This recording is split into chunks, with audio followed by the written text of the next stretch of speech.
I'm Devaji, Sheshnag Yoga Center. What on earth is Kundalini? This video is about my recent experience of love from several people. I've been going through a bit of a dark period. What was it to do with? Don't worry about what it's to do with so much as realizing that I have been loved and cared for by some people. In that experience, I've come to realize that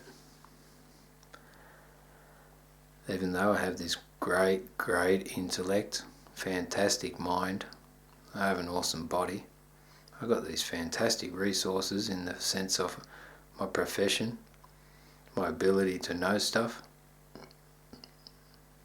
my body. I can't believe how awesome my body is, especially for the chronological age of it.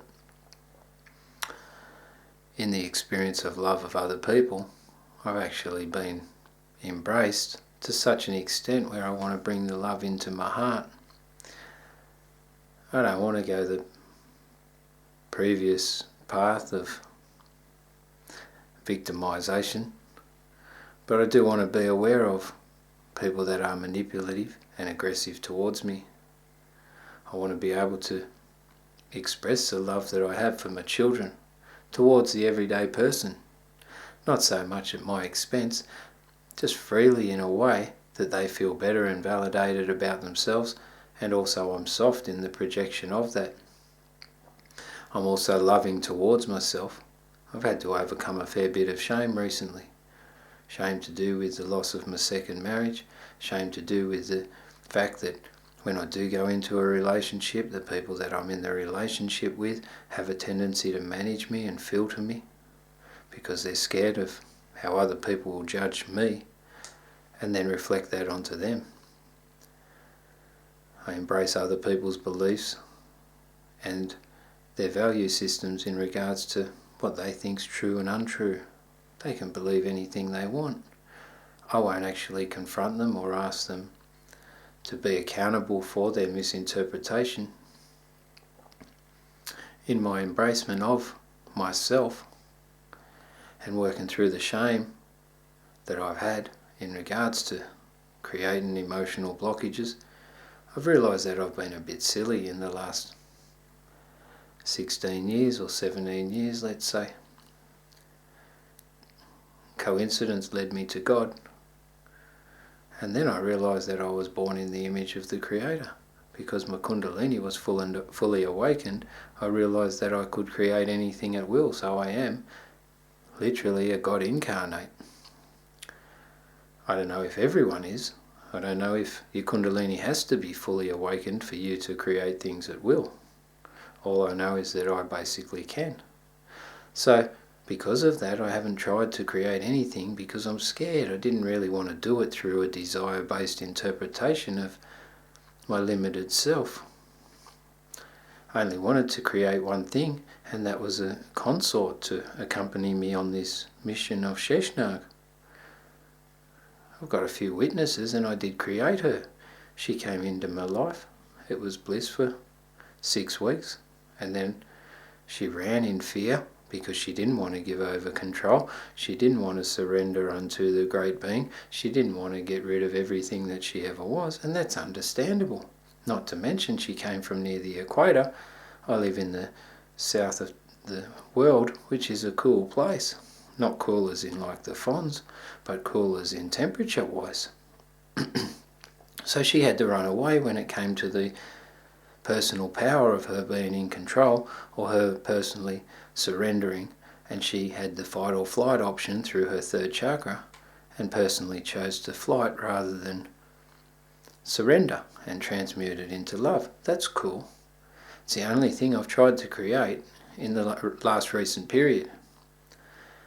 In the desire to avoid desires and avoid creation, I've actually been foolish because by not creating and not consciously participating in life, I've actually left myself open to the expression and creation of manifesting subconscious tendencies that are programmed deep within my psyche through the culture and trauma of the past.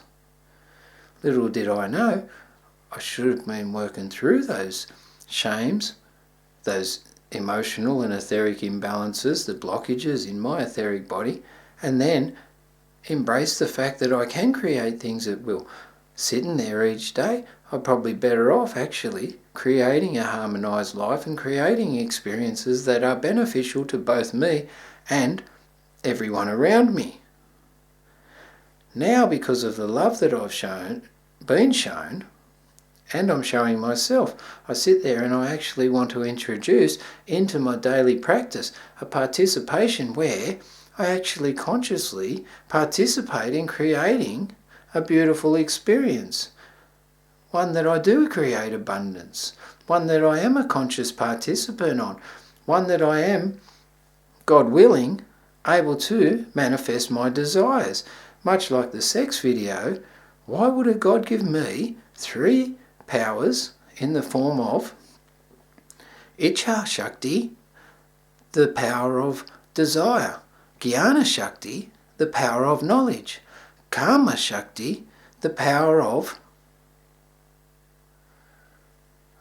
Kriya Shakti, actually, not Karma Shakti, that's a Purustata. Kriya Shakti, the power of action. So I've got action, I've got knowledge, and I've got desire. Put the 3 together and I can manifest things according to those. Hopefully I manifest them according to the knowledge of unity, the purity of my actions, and the desire to serve all.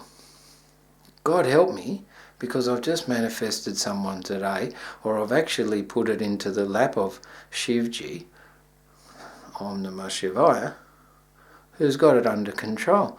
I'll give it 18 months, see what happens, but I know it'll happen, and I'll embrace it when it does.